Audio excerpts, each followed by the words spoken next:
Listen, all I'm saying is if you have a master looking like that, ain't no one skipping class about how to raise the dead. That's all I'm saying. Maybe that's too down bad for the timeline on a Monday morning, but you can't tell me they weren't trying to when literally you got this like hourglass figure and honestly, the fact that that's probably not even a boob job, what the hell is going on in this show? But I think I need to investigate more. Now, Deathbound Deathplay episode 11 was one hell of an episode. So many fascinating perspectives, so many characters and plot points. And honestly, I leave an episode like this saying, I wish I had another 90 episodes to consume because it feels like any of these characters could hold the story together for at least 20 episodes. And this is what this author's best at, is having an ensemble cast that really just hooks you in. And as we get deeper and deeper into the mystery of Deadmount Deathplay, I continue to find myself saying, is this one world? Is this two? Is this past and present? I really don't know. But between that symbol that apparently came from a fallen kingdom in his original life, now they're name-dropping people that apparently should only exist in his world. We got a lot to talk about. Full live reaction, though, to episode 11 of Deadmount Deathplay is available on my Patreon if you do want to see my full uncut thoughts as I watch today's episode, so you can head on over there and consider supporting if you so wish.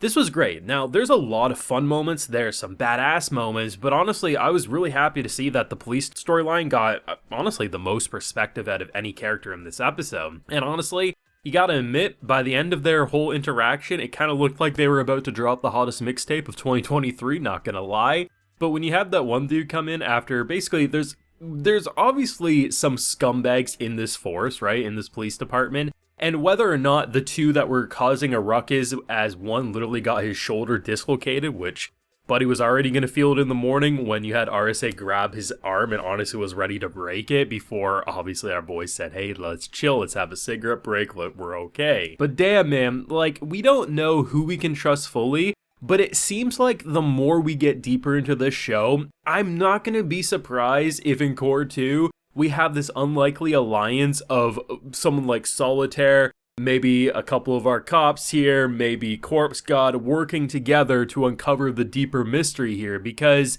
I mean, between fortune telling, hitting you on the emotional level, who's that person in the wheelchair, it's your guardian spirit, to obviously the cops knowing that, like, there's something going on at this fortune telling place. Add in the fire safety squad, which still not living up to their names if they're using fire to engrave messages about if you're a termite or a bug or if you're gonna fix things. Like, just the more you watch, the more you just say, I honestly have no idea what's actually going on. Because when we all started this show, I think we all collectively had a pretty good idea of what was happening. Fantasy world with necromancy and a bunch of crazy magical systems. Dude dies, but basically in death moment puts himself into a modern Japan setting. Obviously, supernatural shenanigans will occur because he does have corpse god necromancy. But then we see more and more and we start seeing things that, okay, well, that's interesting. Things that were fantasy in his world are real here and vice versa. That's interesting. That's different. That's a new flavor. But now we're at a point where symbols, while maybe not exactly correct and seen by Corpse God's reaction of wanting to correct even if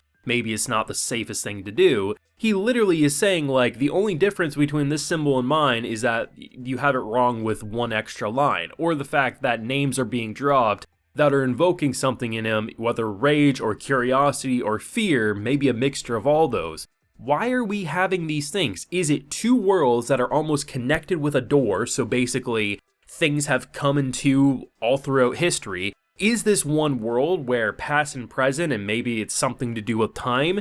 It's hard to say, it really is, but all we can know is that for sure, the secrets of his world, whether symbols or names, are without a doubt the most closely guarded secret that the most powerful people in this world most likely hold closest to their heart. And the more you go prying, the more chance you have to probably being burned alive as you sleep by the fire safety squad. And this is getting interesting. The great thing about a show like this is that every character can hook you in. I mean, we didn't even see half the characters that we've come to like in this show because there's such a large cast to work with. But the idea of having Solitaire, like, throw his hand up to stop throwing knives, or, Jesus Christ, when he, like, you heard the mechanical arms, and then it was just, like, it felt like a horror movie, like we were about to get slashed in Five Nights at Freddy's or something. Like, It was pretty creepy, but badass. It just feels almost like, right now, there's so many different perspectives almost targeting Corpse God, making it feel like he knows too much and we need to investigate him. But my personal hunch says, what if all these perspectives, police to Solitaire, to maybe even a couple more, maybe even your family who's currently investigating, what if so many of these characters almost join forces in a way, almost like an enemy of my enemy is my friend, to uncover the true mystery of this world, to go up against probably the actual antagonist, that being the fire safety squad and whatever they're covering up in terms of secrets of this seemingly normal world, but goddamn is anything other than actually normal when you start removing some of the layers that is trying to cover up the truth, so to speak, and that's really, really interesting to me. We, of course, are getting more and more glimpses into the skeleton's life before kind of becoming a monster-like design. The idea of pretty much like we see people on spears burning alive, the kingdom's falling, and obviously every time they show us his master, who I'm pretty sure is the reason he knows necromancy to begin with, you know, the idea of almost feeling like he feels regret that he didn't live up to what he was being taught, and obviously when we see almost what he looked like when the hero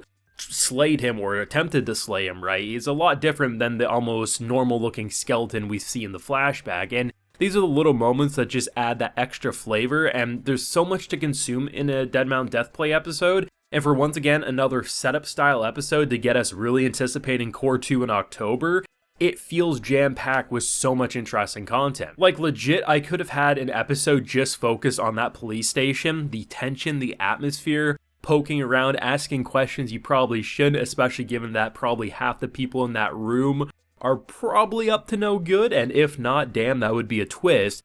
But then you also have so much with Corpse God, the fortune reading, and just the fact that, like, even if you think that, oh, he has this hacker friend, and that's how he gets all this information, because you fill out the questionnaire, he does his research, but then when you hit him on the emotional level of, like, even though he didn't say, oh, you're not actually who you pretended to be, the fact that he called out for a spirit that's in a wheelchair, we don't know exactly who that is, only that could be known if you know it's Solitaire. Like, there's so many little breadcrumbs being laid out, and I'm so interested to see how this show's gonna wrap up. At least its first core, because it is a split core, all things considered. But let me know what you thought, because I thought this, while spicy at times, and you can't tell me they're not trying to make it spicy when the Delzangles are right front and center, and they're zooming in right in the crotch area. I'm like, god damn, Dead Mount.